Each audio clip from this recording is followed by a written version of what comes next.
Welcome to this chess video, everyone. We're continuing the free coaching playlist, and this one is a bit unique because this player is playing me. Now, if I recall, their main account is about 1700 to 1750. I would of course just recommend people play with their main account, but what's done is done. We've played some training games, and of the games we played, this was the one that I thought was really the most instructional. So if you want a game that has a lot of positional insights, this is the game for you. Now, they played d4, I played d5, they played c4, and I played c6. The Slav defense, they played pawn to e3, which personally, when I'm white, I would prefer to try and develop the knights first, simply because it's good piece development.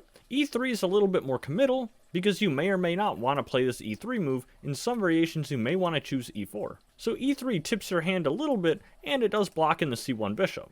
But if that's the repertoire choice, it's still a fine move. I develop, they do the same. I play e6, and now instead of the very common knight to c3, they played a move I haven't seen too often, which is pawn to b3. Apparently it's a book move here, and I've seen several games where this idea was employed. I've actually seen some games from Kramnik during Title Tuesday, where he uses b3 and bishop b2 fianchetto. Now I want to talk about the pros and cons to this setup. The very obvious drawback here is that they have now weak dark squares because their pawn is on a light square. So that would naturally invite moves like bishop to b4 check, possibly queen to a5 check. These are just things that they have to be aware of when they choose this setup. But now let's talk about the positives. Because you've blocked in this diagonal for your bishop is going to fianchetto here, and this diagonal is much more promising. A lot of intermediate players will think that this pawn is blocking your bishop, and so you're basically biting on granite. But this is a really short-term perspective, and I'm sure players like Kramnik are thinking much more long-term. The biggest point here is that this d4 pawn is not fixed. It sure looks fixed because we have a pawn ram with this pawn on d5. But what they're hoping to do is long-term, once this bishop is fianchettoed.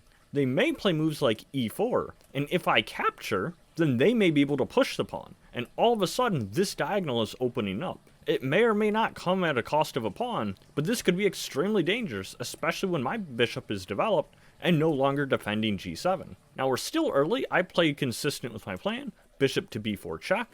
Now if they were to block with the bishop, I could actually make a case for not trading here. If I trade, that would help them develop the knight. And so I may even come back with this cheeky move, bishop to e7, and basically assert that their bishop is now misplaced, as they play the b3 move to try and fianchetto it. But of course this did not happen in the game. They block with the knight, and I try to be a little exploitative here. I played bishop to c3, anticipating them to fianchetto, and of course they no longer can do that. The only reasonable move is rook to b1, and now I just go back to piece development.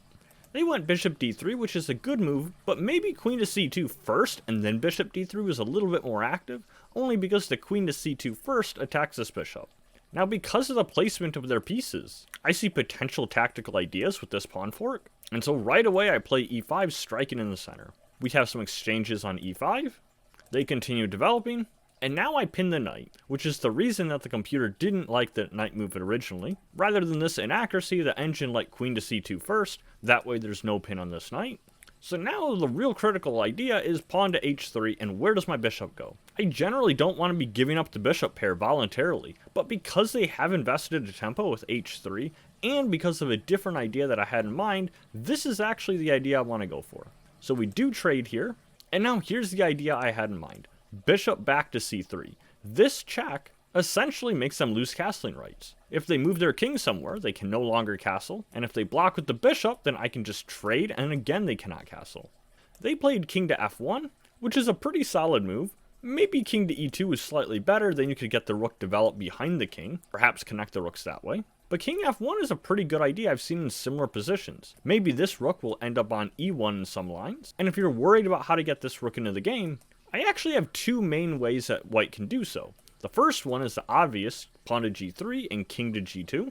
And the second way is actually sliding the rook to g1 and then using it to start advancing this pawn when we're actually pretty well developed here and probably going to be attacking when black is castled kingside. Essentially my point is that even though white has lost castling rights here, the position remains roughly equal. So it's really just an imbalance, but I choose to castle, and they probably should have played pawn g3 and gone with this idea immediately. Instead of that, they try to fianchetto their bishop, but I thought I would be a little bit better after we capture on b2 because of the fact that this rook is a little bit uncoordinated. It's not connected with any of their other pieces, and it's going to have to invest at least another move to come back. Or maybe their king could step out of the way and this rook could come to e1 or d1, and whichever file they go to, then maybe they could double rooks. It's not as clumsy as I thought, and so apparently the engine really likes knight to e4 here. But I'll let you investigate that on your own time. I did choose to trade, and then I played knight to e4. Also good would have been d capture c4, on account of this bishop being attacked by the queen.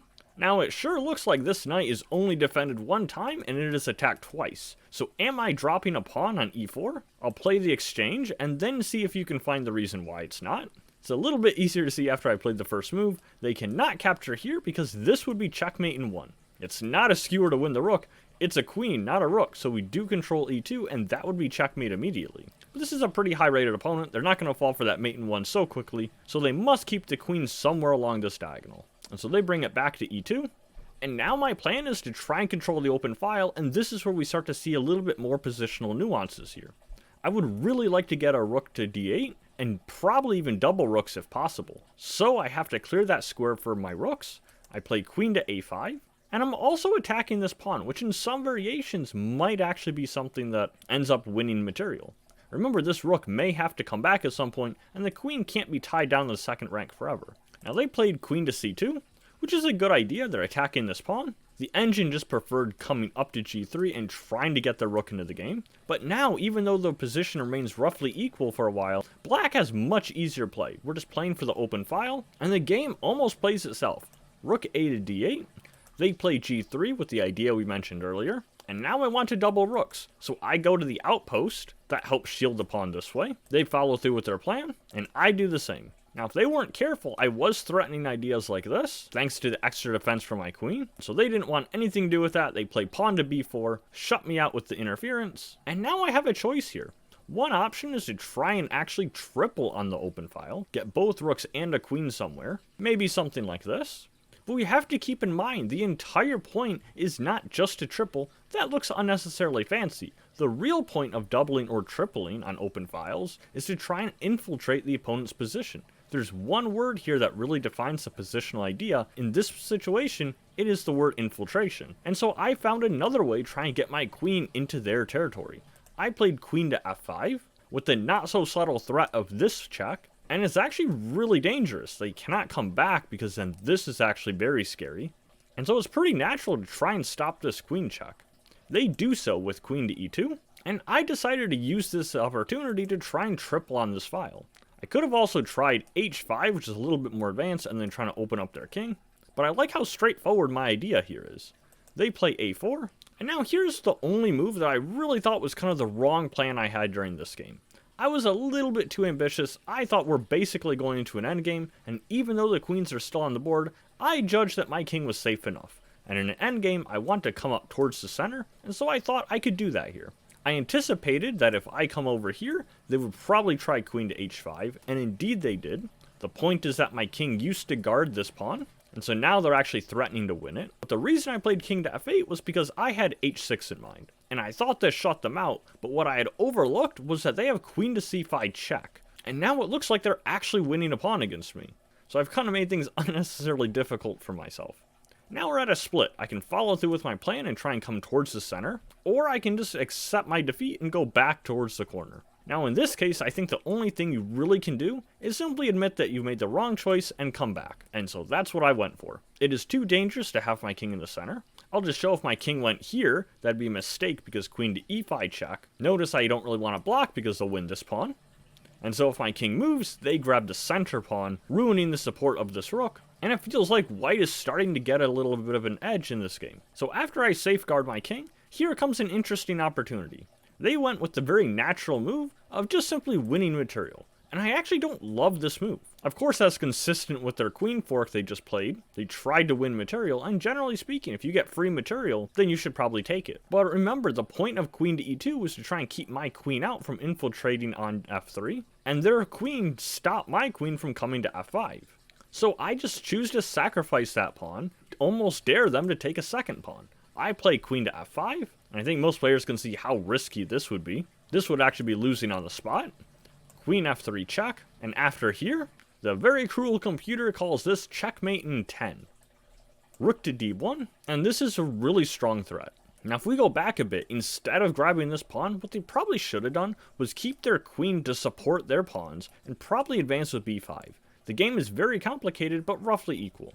Once they grabbed here and allowed my queen to f5, they really have to reinforce this pawn. So really, rook f1 is, I think, just about the only move that really helps hold their position. If they didn't play the rook to f1, the threat was probably this, and then being able to infiltrate with the queen, or the very strong checks that we looked at. So they do play rook to f1, I play this check, and now they can't go here because of course the queen is still attacking that square, and so they really just have two moves. They can play either king g1 or king to h2. One of these moves is pretty bad, the other one is mate in 7. Now I've asked a few intermediate level players what they would play here, and surprisingly all of them actually chose this one, which is unfortunately the mate in 7. And to their defense, my opponent in this game did not see that move either. So what's the difference? King g1 instead. That way when this move happens, this rook is already defended, and that gives them time to do something. That something will probably be some idea like rook back, and they're trying to hold their defense with their very weak king, and maybe they can have compensation with that extra pawn. If they were to go king g1 in what we just showed, then we just play a slow game, we probably try and advance and open up their king, and the game continues. But in the real game when they played here, this rook is not defended. And the reason that's important is because now rook d1. We were simply threatened to take here and then checkmate. And now the difference is that because this rook was undefended, if they try and come back, then we take with check, they take back, and then that would be checkmate this way. Their best defense here is probably the same rook b1 idea we just looked at, but now I can capture this way. And if they capture here, we capture this way, force them to corner, and then rook to d2. They're going to run out of checks on my king, and eventually queen here to either of these squares will end the game with checkmate. So in the real game, they captured here, which changed absolutely nothing. We captured back, and unfortunately, after this check on the dark squares, we come up to a light square, and they have no meaningful checks. They're just a little bit off, and our queen defends all of this. So with no meaningful checks left, they cannot stop either queen to h1 or rook to h1. So in this position they resigned, but it was a really good illustration of the fact that when you go chasing a pawn like that, even though it is material, you don't want to be misplacing your heavier pieces, especially the queen. I don't mind grabbing a little extra material in some positions, but you have to make sure that your pieces are not getting sidelined in the process, and then your king is under attack and you don't have time to bring the pieces back to help defend. Now my opponent played pretty well, I thought. They had over 85% accuracy, we just happened to play a little bit better and had some easier moves. Sometimes it feels like when you have a good position, it's a lot easier to find the better ideas when your plan is very straightforward and simple. I've talked a little bit about this simple chess before, and if you want another video on the similar theme of the queen being sidelined when it tried to grab this a7 pawn, then you should take a look at this one as well. Thanks for stopping by everyone, I'll see you in the next chess video.